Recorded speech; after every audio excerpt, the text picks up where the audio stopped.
বলে আমারই বিক্রি করে দিতে। শুনলেন, আমার বাবাও চাই বিক্রি হয়ে যাইতে, কারণ আপনি কিনলে কোন, না হলে আমি সামনে হাঁটি। বাবা লাগবে, বাবা, কেউ বাবা কিনবেন? বাবা লাগবে, বাবা। কি ব্যাপার, আপনার সমস্যা কোথায়? হ্যাঁ, কখন থেকে আমি লক্ষ্য করছি বাবা লাগবে, বাবা, বাবা বিক্রি করব, বাবা কিনবেন, বাবা। সমস্যা কি? আবার একজন বয়স্ক মানুষের গলার মধ্যে গামছা পেঁচিয়ে টেনে নিয়ে আসতেছেন, সমস্যা কোথায় আপনার? আরে বুড়া মানুষ কাকে বলতেছেন? আমার বাপ লাগে, আপন বাপ, আমার জন্মদাতা পিতা উনি। আপনি আপনার নিজের বাবাকে বিক্রি করার জন্য রাস্তায় বের হয়েছেন? এভাবে ফেরি করে আপনি আপনার জন্মদাতা পিতাকে বিক্রি করছেন? হ্যাঁ, আমি আমার বাপরে বিক্রি করে দিব, কিনবেন আপনি? আশ্চর্য, হোয়াট ইজ দিস? আমি না পুরো ব্যাপারটাই বুঝতে পারছি না। আপনার এত লাগতেছে কেন?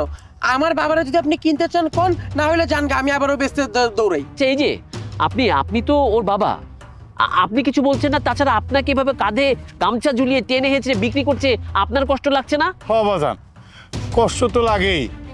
আমি এখন আর কি করব? আমার ভালো লেগেই বলে আমারই বিক্রি করে দিতে। শুনলেন, আমার বাবাও চাই বিক্রি হয়ে যাইতে, কারণ আপনি কিনলে কোন, না হলে আমি সামনে হাঁটি। একটা বিষয় না আমি কোনোভাবেই বুঝতে পারলাম না, আপনারা এটা কি শুরু করেছেন? এই যে এই ব্যাপারটা আমার মাথার উপর দিয়ে যাচ্ছে। আপনারা বাপ বেটা মিলে বাটপাড়ি শুরু করেছেন, নতুন কোনো ধান্দা শুরু করেছেন? কি কারণটা কি?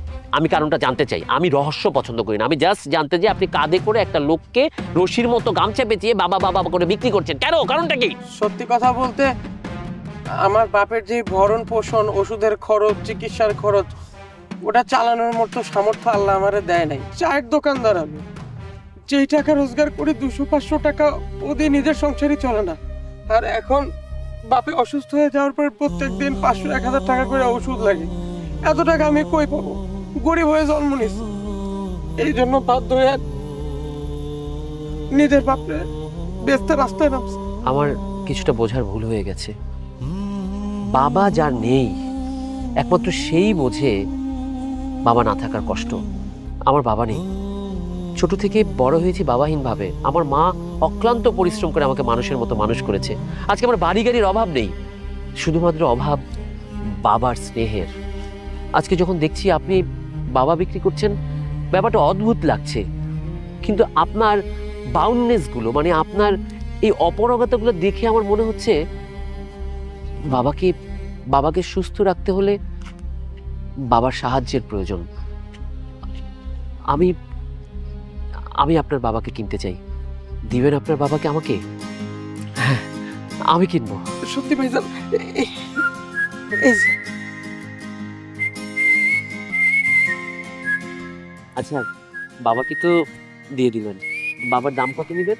আমার বাপের দাম, মৃত্যু পর্যন্ত আমার বাপের ভরণ পোষণ দিতে, আমার বাপের চিকিৎসা করতে যে টাকাটা লাগে, ওইটাই আমার বাপের দাম। আপনার মাথার উপর থেকে ছায়া নিয়ে যাব, আপনার বাবাকে আমি কিনে নিয়ে যাব, আপনার কষ্ট লাগবে না? চাচা, আপনার কষ্ট লাগবে না? কি আর করুম বাজান, আমরা তো গরিব মানুষ, খাইয়া দেয়া ওষুধ বলি লইয়া তো পয়সা থাকুন লাগবো।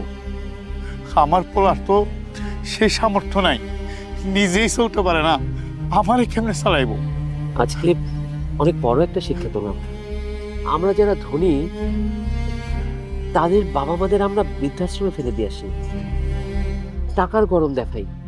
অথচ আজকে আপনি আপনার বাবাকে বিক্রি করে দিচ্ছেন আপনার বাবার ভালো থাকার জন্য। আমি ভুল করেছি আপনার বাবাকে নিয়ে। আপনার বাবাকে আপনি নিন, আর ধরুন আমি আপনার বাবার চিকিৎসা খরচ বাবদ প্রতি মাসে 2 লক্ষ করে টাকা দিব। এতে করে আপনার বাবা সুস্থ থাকবে, বাবার চিকিৎসা হবে এবং আপনার ধরো ব্যবসায় সহায়তা হবে। ভাইজান, আপনি আমার বাবার চিকিৎসার জন্য আমার বাবার ভরণ পোষণের সমস্ত টাকা আপনি দেবেন?